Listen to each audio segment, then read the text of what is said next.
Hey Pennsylvania, it's wine o'clock on Wine Time PA. Join Rob, Holly, and Steve as they explore their home state of Pennsylvania and all the wonderful wineries it has to offer. Each month, they take a journey tasting the wines of PA. If you're able, pour a glass of your favorite wine and join us now for Wine Time.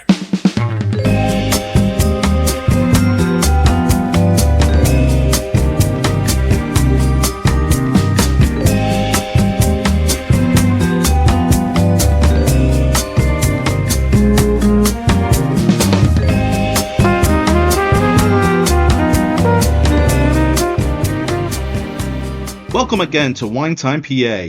I'm one of your hosts, Rob, and I'm joined with my co-host, Steve. Hello. And Holly. Hi, everyone. In today's episode, we'll be discussing Nissley Vineyards, which is located in Bainbridge.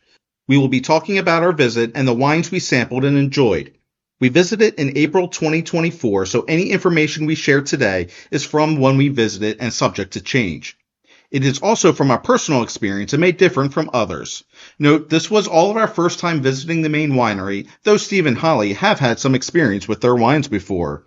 So let's dive in and learn more about Nissley Vineyards. Steve, why don't you get us started with some general information about Nissley? Thanks, Rob. As you mentioned, the winery is located in Bainbridge in south central Pennsylvania, nestled between the cities of Harrisburg and York. They also have tasting rooms at the Shops in Rockvale and the Tanger outlets, both in Lancaster, and a tasting room in Peddler's Village near New Hope, which is where Holly and I visited in July of 2022, so we do have a little familiarity with their wines. Their main winery is open 7 days a week, and it originally opened in 1978, although the first grapes planted were in 1974, so 50 years now. Founded by J. Richard Nissley, the winery was one of only a few wineries in Pennsylvania at that time, and Jay Nissley himself actually went on to form the Pennsylvania Wine Association. When building the winery, he focused on using recycled materials from the area. The barn on the property was originally used for tobacco, and he added the stone and concrete salvaged from a dilapidated local mill. Even some of the wood came from outdated covered bridges in the area. Sadly, there was a fire in 2006 that destroyed the tobacco farm. The equipment and the wall survived, but all the ceiling, roof, and all that had to be replaced. There is a lot of cool history on the property, and you can learn more about it on a self-guided tour. Just ask the staff at the wine shop if you can borrow the free tour guidebook. There are little signs next to items on the walk that correspond with pages in the book. It won't take much of your time and can be a nice way to earn those wine calories. On their estate, they do grow a lot of their own grapes. At one time, they had over 50 acres dedicated to growing grapes. As of about 2016, however, that was down to about 25 acres. And the reason for the diminished acreage is the result of some of the vines reaching the end of their life cycle, and they just were not producing worthy grapes. So the fields are being used to grow other crops in order to rejuvenate the soil. They do plan to eventually replant and renew the fields back to their former size. They grow around 14 varieties of the three basic grapes. These are the Native American, French-American hybrid, and the vinifera. In addition to their own grapes, they do get juice from other places, all of which are from Pennsylvania, including from nearby wineries and even some from Presque Island in the Erie region. They even purchase some juice from Welch's. On the tasting sheet, you will notice letters are key to where the grapes came from. EB means estate bottle, so all the juice came from Nissley Estate directly. LC means the grapes came from Lancaster County, which is the county Nissley is located. LV means Lancaster Valley, which is an AVA or American Viticultural Area located in Lancaster and Chester counties of southeast Pennsylvania. This wine region includes 225,000 acres in a valley that is roughly 30 miles long and 12 miles wide. The Lancaster Valley area is one of the most fertile agricultural areas in Pennsylvania and features rich topsoil over limestone bedrock. PA means that some juice came from Nissley Estate, but the rest came from somewhere else in Pennsylvania. Thanks, Rob. That's actually a really fascinating history that you guys both shared with me. I found that interesting. Getting to the winery, you'll notice you're driving on a lot of travel country farmland roads. When you enter the property, you'll first across this adorable stone bridge. First thing you'll notice is the big red barn. It's built into a small hill. It also has the stonework that Steve had mentioned. The stone is part of the chimney that actually goes down and covers the patio or porch area. It's lined with these little arches along the way, so they actually call it the archway. It's really quite beautiful. There's a big grassy flat area next to the barn and the parking lot. There are fields and trees around, as well as some other buildings, such as a small stone furnace, which you can learn about on the tour that Steve had mentioned. The land has a historic and preserved farm feel. The whole property is also tucked away in what I describe as a magical farm glen, and it's just gorgeous. Look for some pictures on our social media we shared to give you an idea. For seating, they have some outdoor tables under the archway. When we visited, the weather was a perfect spring day, and we had live music set up on the patio. People had come while we were there with lawn chairs and set up in that grass area. Seating was limited, so you can always bring your chairs for seating outside yourself. There was also this little red wooden building a little ways across the lawn, but outside it also had a little stone area. It wasn't covered with an archway or a roof like the other one, but it had some nice Edison lights around it, and there were tables on that patio area for seating. There is an upstairs tasting room with all indoor seating, but it was closed the day we visited, probably because the weather was just so nice. We did sneak a peek at it, though, through the windows. It looked like a big open room with a bar, wine barrels, and tables for seating. Reservations are not required, but it's one place you may want to consider, especially if you're planning to visit in the winter or a time of the year when the weather is questionable. That guarantees you a table. Greg, the person I made the reservation with, told me that they've had to turn people away on the weekends for lack of seating when the only option is indoors. To make a reservation, you can email the wineshop@nissleywine.com, and you can find this information on their website. There is a $10 per person charge for the reservation. However, they give this back to you in the form of a gift card. That card can be used for any purchase at the winery, including tasting plates, merchandise, food, and of course, bottles of wine. When I booked, I didn't put in my credit card in the email because, security reasons. I made arrangements for someone to call me. That is when Greg called me. He went over the details of the reservation as well as the cancellation policy. And basically, to know for the cancellation, if you need to cancel, you cannot cancel by email. You must call the wine shop and give at least 24 hours notice. And if something last minute comes up and you really can't come to the winery, they will work with you to reschedule, or they'll even mail you the gift card that you can use at a later time or even online. Speaking of online, you should definitely take a look at their website before you visit. It's linked in the podcast description and on our social media platforms. Their online shop lists all of their wines, and clicking any wine shows a wealth of information, like the wine compositions, such as the grapes and the ABV, nutritional content, whether it's gluten-free, vegan, and how many calories per glass, which is kind of a rare bit of sharing of information. Yeah, it really was. Yeah, I kind of like knowing the calories when I'm trying to count them. They also offer pairing suggestions for some of their wines, and this can be a really handy tool for deciding what to try, especially if you are somebody with dietary restrictions. They had 34 wines when we visited, which were broken into many categories. They had 11 white wines, of which 4 were dry, 4 were semi, and 3 were sweet. They had 3 rosés, 1 of each. 9 reds, which were 4 dry, 1 semi, and 4 sweet. They had 4 in the Heritage series, but we'll get to that shortly. And they had 7 in 2 categories called Kiss and Bubs, which are sweet sparkling wines. Wine is also available to purchase by the glass or bottle, or the 3 flight options that they have. A classic flight where you choose 6 1-ounce samples, a premier flight where you choose 4 2-ounce samples, and the Heritage flight. So we assume these are a little bit more involved in the winemaking and take a little bit longer to produce.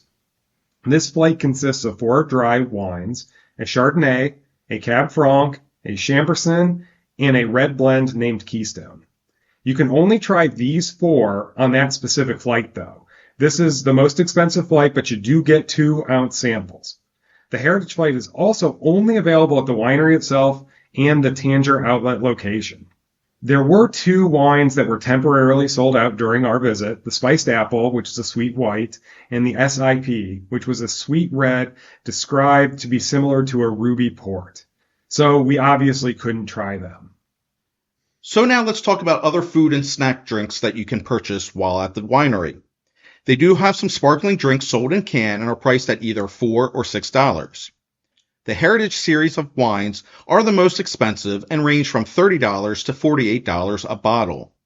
All the other wines are priced per bottle ranging from $13 to $25. You are allowed to bring outside food and non-alcoholic drinks. Bottled water was the only non-alcoholic drink option available to purchase, and absolutely no outside alcohol is allowed. They also offer 5 PA craft beers that you were able to purchase. We did not see any wine slushies while we were there, but we were told that they do sell them in the warmer months. Food was limited to some of your typical winery snacks. They did have a charcuterie board, but they also just sold some cheeses on their own if you wanted a particular kind. They also had some grab-and-go snacks, such as cheese crisps, meat sticks, crackers, and even some sweet things like truffles and peanut brittle. Again, you are allowed to bring some outside foods, and we did see some people doing that while we were there. Now, let's get to the crux of the show, and let's talk about the wine. As usual, each of us has chosen our top 3 recommendations from our visit. As always, these are based on our personal preferences. Remember, when it comes to wine, drink what you love. Also, as a reminder, we are not being paid or endorsed by Nissley or any wine organization for what we are about to say. These are our own personal experiences, and the opinions are our own. All right, I think it's ladies first this time. So, Holly, why don't you tell us where number 3 pick is? Sure thing. And I always struggle with number 3 because I feel like there's usually 2 or 3 I could talk about. But at Nissley, I went with the Rosé Select. I guess I'm just entering a rosé stage of my life. I said previously I tend not to care for rosé, but I seem to be changing my tune. So I guess if you were a rosé lover, there is hope for me yet. You've been drinking the wrong ones this whole time. I guess so. From the rosés listed, there were 3. It's the dry one. It's made from the Chardonnay, Vignoles, Cayuga, and Cab Franc grapes. It has a really nice light pink color. It has some nice bright acidity to it that I really liked. And there is a little bit of that typical rosé flavor. And sometimes that typical rosé flavor, I don't know how to describe it, but I like it sometimes and I don't. But in this case, I did like it. And it actually had a really nice finish with some berry taste to it. And that's my number 3 pick. My 3rd pick will probably be a shocker to both of you, but it was the Merlot Reserved. Oh. It wouldn't be a podcast if you weren't talking about Merlot. I do tend to enjoy Merlots, and their Merlot, their Reserve, was very well done. I struggled to pick my 3rd one as well, just because there were so many wines at this winery that I really did enjoy. I kind of just defaulted back to what I typically like, and that's why I picked the Merlot as my 3rd pick here. It had that classic red coloring, hints of the oak and even dark cherries get in the aromas as well as the taste. It was just an incredibly smooth to drink. Had some of those light to medium tannins, that dry taste of the finish. Just a solid Merlot. And just as a note, the reserve designation, I looked this up on their website. Basically, it means they were a little bit more select with how they picked the grapes and picked the juice to make this wine. So it wasn't just they grabbed all the Merlot grapes and poured it and made it into Merlot. They were a little bit more specific about what the quality of the grapes that they used. But that is my 3rd pick. For my 3rd pick, I picked the Bubs Red. So the Bubs are sweet wines served in a can, ice cold and carbonated. It offered some really nice fruit flavors. I think I detected some strawberry and raspberry. The carbonation just offset the sweetness a good bit and just made for this really refreshing and really easy to drink sparkling wine.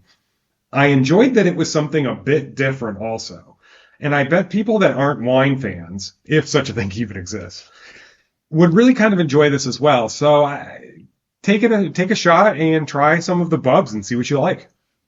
Yeah, I joked I'm entering the rosé stage of my life, but I think you're entering the sparkling stage because you seem to be enjoying them more often this year. Yeah, I do tend to like the wines that are made from sweeter grapes, but don't like too much sweetness. And the carbonation just really helps offset that. And it's been making just a perfect, scenario for me this spring. Well, speaking of something a little bit more unique, leading into our number 2 picks, I'm going to go with the Masquerade. I think this was one we all enjoyed while we were tasting wines. This is classified as a semi-sweet, so it's a little bit out of my normal range of drier wines. But this was a white blend made from the Vidal, the Vignoles, the Cayuga, Niagara, and Catawba grapes. But what made this really unique was that they also blended in their apple wine with this. You could definitely smell the apple when you took a big whiff of the glass, but you can also taste it as well. And it had a taste of like orange and even a smell of the orange, almost like a Moscato. And I know, Steve, you enjoy Moscatos, but this definitely had a sweeter taste to it. You could definitely get those Niagara and the Catawba grapes coming through. But then there was that orange that hit you kind of in the middle there with those hints of apple. Just had a nice subtle acidity bit to it at the finish, and it was just a delightful wine, and one that I could drink on a nice hot summer day, I know. Yeah, I enjoyed it too, and I think the tasting she did mention it's similar to Moscato, even though it's not made with that grape. It kind of reminds you of it. And I know we enjoyed it when we tasted their wines at Peddler's Village, and I think it was actually one that we bought a bottle of. Yeah, I'm always willing to try anything that has orange in it, so. Yeah. I chose the Fantasy. The Fantasy is one of their sweeter wines. It's a rosé. It's a blend of 5 different grapes. But for me, the Niagara and the Concord are the two that were just most apparent when you drank that. And they really kind of blended together nicely. This does mean that the wine was sweet with an 8% residual sugar. But that's really my only complaint. Otherwise, it had this just beautiful jammy aroma and this absolutely delicious taste. Anybody that likes sweet wines is just going to love this wine.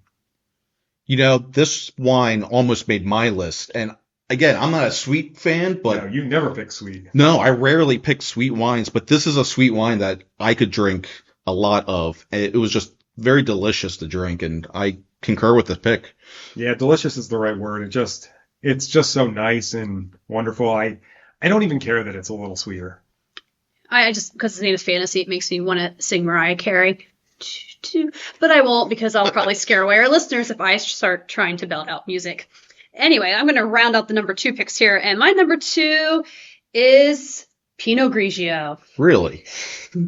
This should not come as a surprise. If you've listened in the past, I am one of the ones in the group that tends to like Pinot Grigio, but I don't usually recommend them unless I feel like it's a really good example or unique version.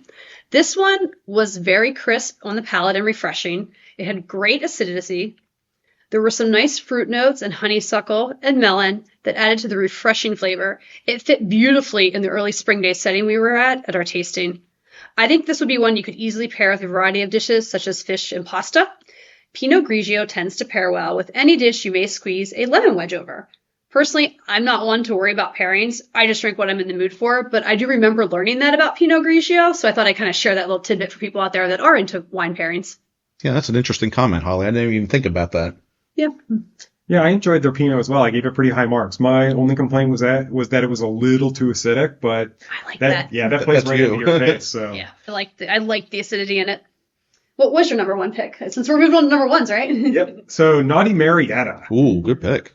So this is a semi-dry red blend of 5 grapes, and as I've said before, I love a good red blend. Their description is it's their flagship red that was an original since 1978, that's extremely versatile and easy to drink, and I just couldn't agree more. It's just got this nice medium body wine that is fruit forward with a good semi-dry finish. It just has a little bit of everything you want. Something interesting about this wine is that since it's a semi-dry red, you'd expect to drink it at room temperature or wine cellar temperature if you are fortunate to have such a thing. But this wine is just as good cold, and in my opinion, better. It gives off a bit of a different flavor profile at the variety of different temperatures that you can have that. I had a sneaking suspicion you were going to pick this wine because it almost made my list as well.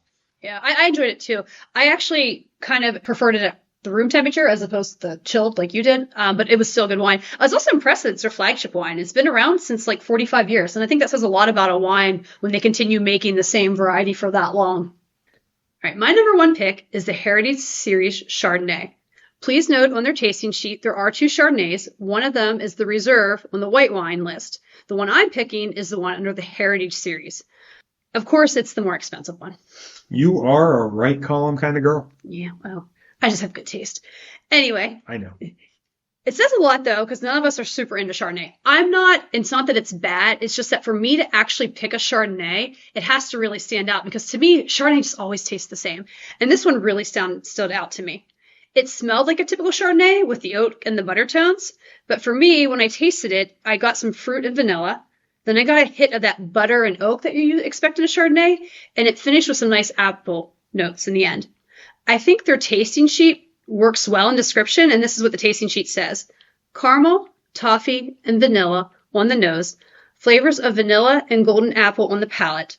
Bright and fresh acidity with medium to medium plus oak structure. I think it summed it up well. It was really fun, really unique. I really liked this wine. It's my number one pick. For my number one pick, I'm also going to stay with the Heritage series, and I'm going to choose the Keystone.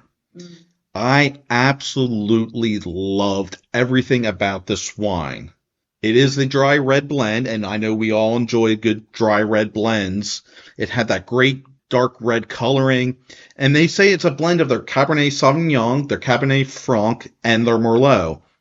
And let me tell you, I could get all three in the aromas and in the taste. I could pick out some of that pepperiness that you get from the Cab Franc, but the Merlot kind of smoothed it out, and just everything about the Cab Sauv was there as well. I was even getting some hints of cherry, maybe even some plums. I think even maybe a hint of chocolate in there as well. I will note, though, that this was their probably most expensive wine on the list, but boy, if there was a wine I was going to shell out a high amount of money for, this one was worth it. And I just could have sat there the rest of the day and drank nothing but the Keystone, and I would have been perfectly happy. Yeah, I really like this one too, actually. It was tied to one of my third lists that I go with. And I remember when you were drinking it, Rob, you were saying, if one of you doesn't like this with me, I'm leaving the podcast. So I'm glad I enjoyed it as well. I did enjoy it. And like you said, there was like hints of like subtlety with like chocolate, vanilla, plum, cherry. Like there was just a lot of subtle nuances to this wine, and I just really, really enjoyed it. Yeah, don't worry, Rob. Others like the Keystone as well. I know this because it is one of their award-winning wines. In fact, it is a double gold-winning award and won at the PA Farm Show. I can understand that clearly. Yep. Some others are the Heritage Series Chamberson is also a double gold winner. The Rosé Select, which Holly enjoyed, is a gold medal winner. The Sauvignon Blanc, the Masquerade, another of Rob's favorites, and the Naughty Marietta have all won bronze medals, although I consider Naughty Marietta a gold myself. We unfortunately did forget to ask them about their best-selling wines in our visit, so we apologize for that. But to be fair, they were kind of busy with a lot of entertainment going on, so we didn't want to burden the staff too much with getting some trivial information about that. So before we wrap up things for this month's episode, are there any other wines we want to give a shout out to? Yeah, I'd like to talk about the Niagara, and not why I usually like a Niagara. This one is it's a bit different. It's still sweet, but it has some of these spiced apple flavors and maybe even a little bit of clove, which is a little more subtle. I just found it to be interesting. Yeah, I'm going to say the entire Heritage series, especially if you like dry wines. I know it's the more expensive flight, but I think it's worth it. And this time to, pay the right column and pay a little bit more because they were just all really nice wines. And to piggyback off of that, I'm just going to give a shout out to all of their dry reds, most of which were in that Heritage series. Their dry reds were out of this world. But they also had a really good Riesling, I thought, and their Sauvignon Blanc, which I believe Stevie said was one of their award winners. Just really good wines, too. So there you have it, folks. Nissley is a beautiful winery with an interesting history that embraces the area, its heritage, and its roots. They offer a wonderful selection of wines sure to please any wine drinker's palate. All of us had said that almost any wines we tried that day could easily and quickly finish a whole glass if it was put in front of us. We also want to give a shout out and a big thanks to the staff who were welcoming, kind, and attentive. For more information, such as events or live music schedule, please visit their website, nissleywine.com, and Nissley is spelled Nissley. You can also find them on Facebook and Instagram. Please tune in next month as we feature a new Pennsylvania winery. And if you like what you hear, please help us grow by sharing this podcast with others. Thanks for listening to Wine Time PA with your host Rob, Holly, and Steve. We hope you enjoyed our take on Pennsylvania wineries and all that they have to offer. Please be sure to like and subscribe to this podcast. Also, be sure to follow them on social media for updates and news. Remember, when it comes to wine, drink what you love.